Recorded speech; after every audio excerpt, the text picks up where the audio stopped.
북남의 경제 이슈를 알기 쉽게 쏙쏙 알아보는 시간입니다. 목요일의 남자, 홍기빈 글로벌 정치경제연구소장님과 함께합니다. 어서 오십시오. 네, 안녕하세요. 예, 밤사이에 뉴욕 증시 올랐고 잠시 후면 우리 증시도 개장하는데 네. 어떤 영향을 받을지 좀 지켜보고요.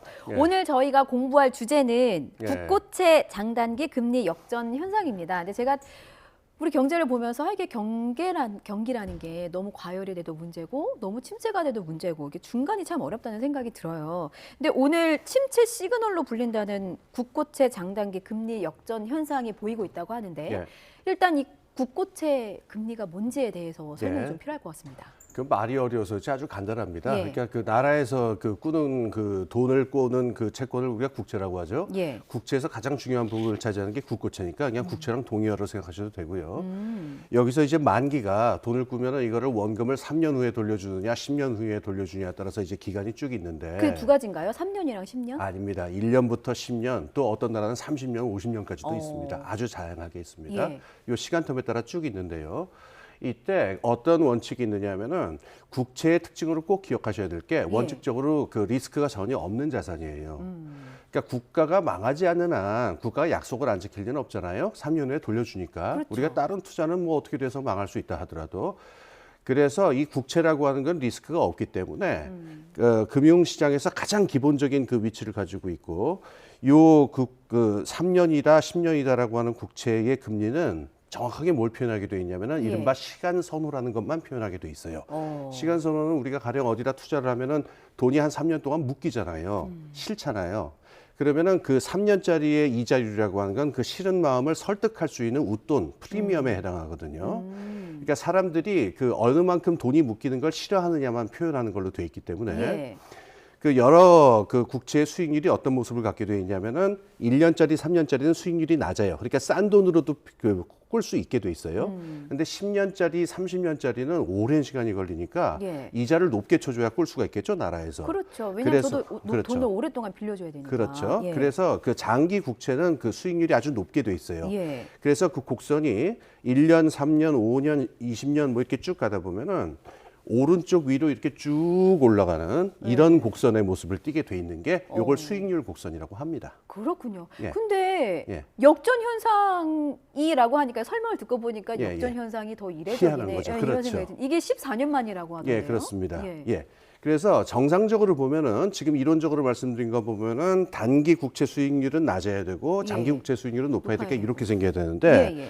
역전이라는 건 이게 거꾸로 된 거예요. 어. 단기 국채 수익률이 장기 국채 수익률보다 더 높게 나타나는 상황을 말합니다. 이건 그러니까 흔한 현상은 아니죠. 그렇군요. 이게 14년 만인 것도 흔한 현상이 아닌 것 같고 예, 그렇습니다. 이게 그 역전되는 그 기간을 보니까 2달 사이에 또 집중적으로 예. 나타났다고 하던데 이것도 약간 미국 금리 인상과 연관이 좀 돼 있는 건가요? 단기적으로는 들락날락하니까 그러니까. 예. 근데 우리나라도 14년 만이고요. 미국의 경우에는 지금 이 역전 현상이 좀 더 극적이라 가지고 1981년 이후에 그 한 40년 만에 벌어진 그 최고의 역전이 벌어졌다. 지금 이렇게 얘기하고 있어요. 그렇군요. 이례적이라는 건 이제 이해를 했습니다. 예, 근데 예. 경기 침체 시그널로 불린다던데 예. 어떤 이유 때문인가요? 지금 방금 말씀드린 거를 이해하시면 아주 쉽게 그 이해하실 수 있는데 네.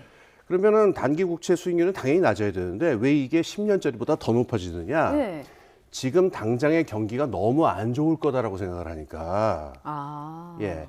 차라리 5년, 10년 묵혀두는 게 안전하고 안전성과 수익률을 종합적으로 따져보면은 차라리 저쪽이 낫지 단기적인 지금 상황에서 돈을 빌려주는 건 아주 위험하다라고 생각하기 때문에 단기 국채 수익률이 올라가는 거예요. 근데 이게 시그널을 넘어서 예. 혹시 실물 시장에도 영향을 미치는지가 궁금하네요. 이게 금융기관의 대출에도 영향이 좀 당연히 있다는데 영향을 미치죠. 왜 그렇습니까? 그러니까 그 국채 시장이 아주 클 경우에는 주로 예. 경제 성장률에 대한 얘기가 나오는데 우리나라도 그 미국에 비하면 국채 시장이 크지 않으니까 이 경우에는 경제 성장률보다 당장의 자금 경색 사정을 반영을 하는데요. 예.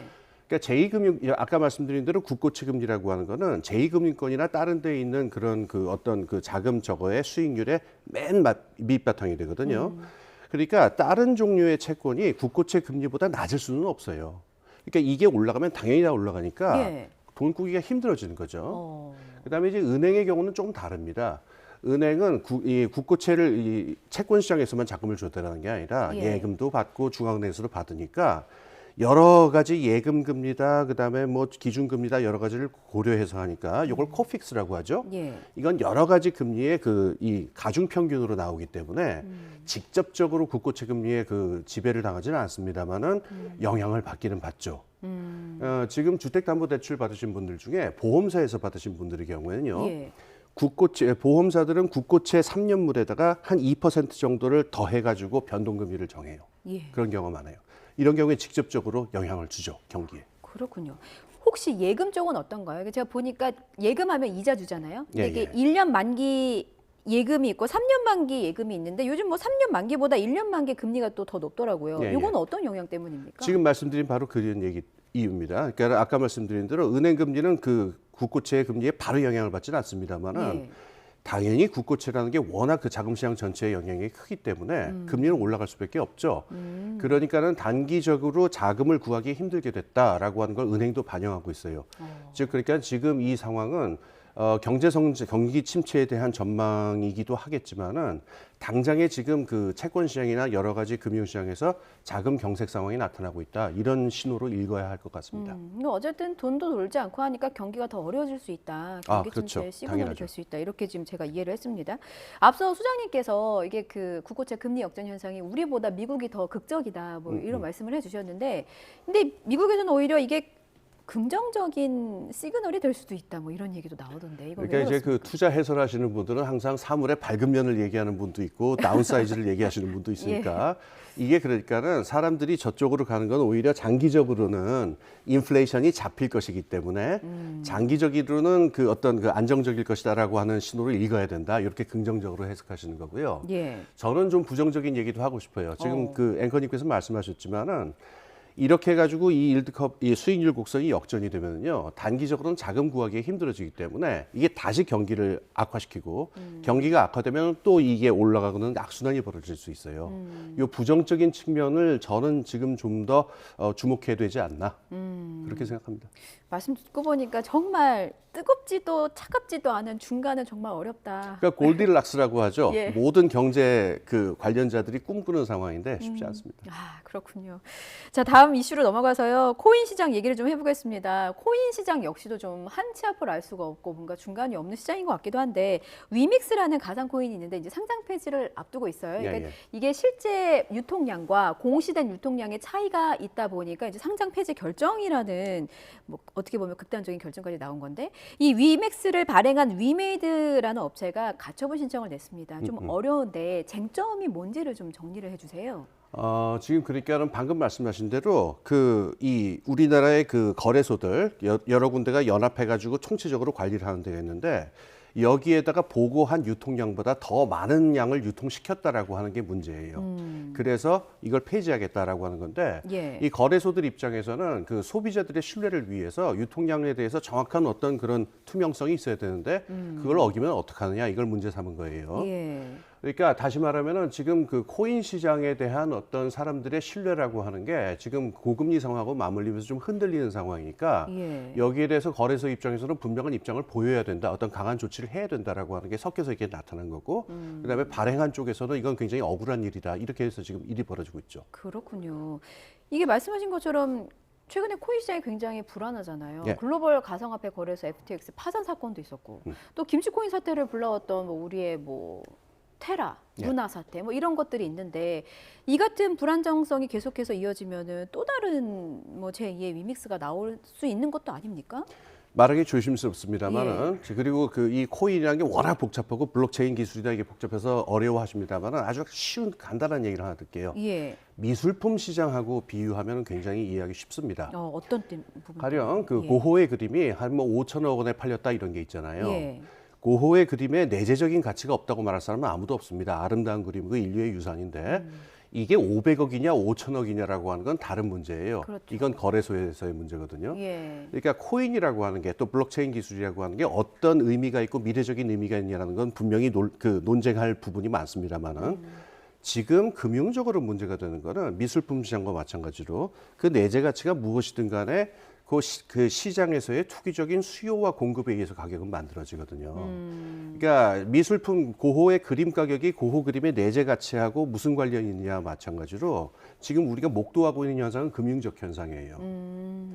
그렇기 때문에 일이 벌어지는데 지금 문제가 된 이유는 고금리 상황 때문입니다.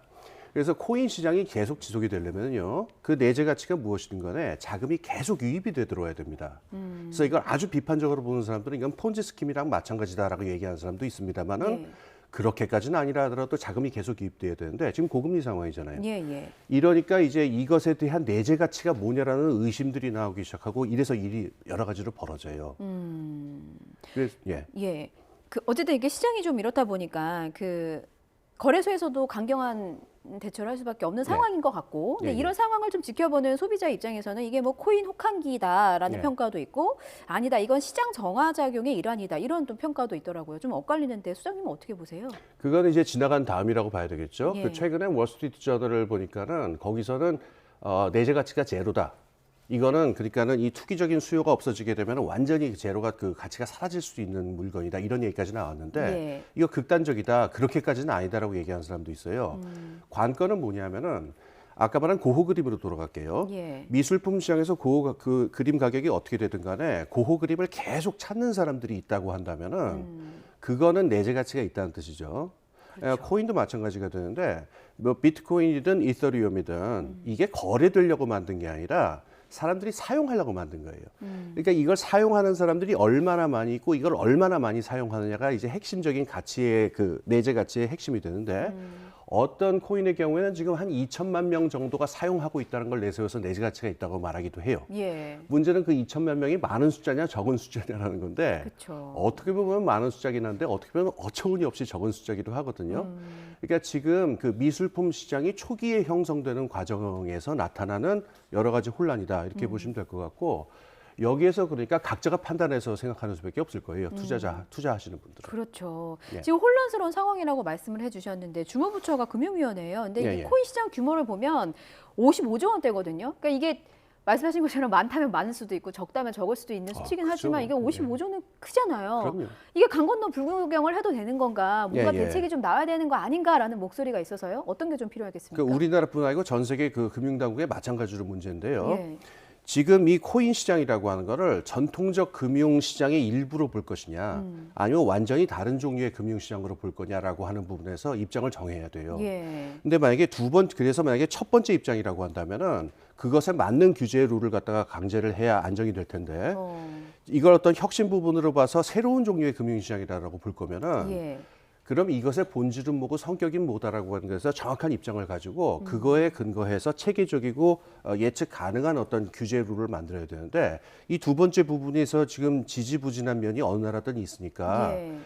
코인 시장을 어떻게 규제하느냐에 대해서는 혼란이 벌어지는 거는 어느 나라나 다 비슷하게 마찬가지인 것 같아요. 혼란이 벌어지니까 그만큼 그에 맞는 대책도 좀 연구를 하고 논의도 예. 하고 뭐 이런 과정들이 좀 필요할 것 같아요. 새로운 것으로 볼 것이면은 그것의 성격은 무엇이냐에 대한 성격 규정이 있어야 되겠죠. 예, 알겠습니다. 여기까지 듣겠습니다. 지금까지 목요일의 남자 홍기빈 글로벌 정치경제연구소장님이었습니다. 말씀 잘 들었습니다. 예, 감사합니다.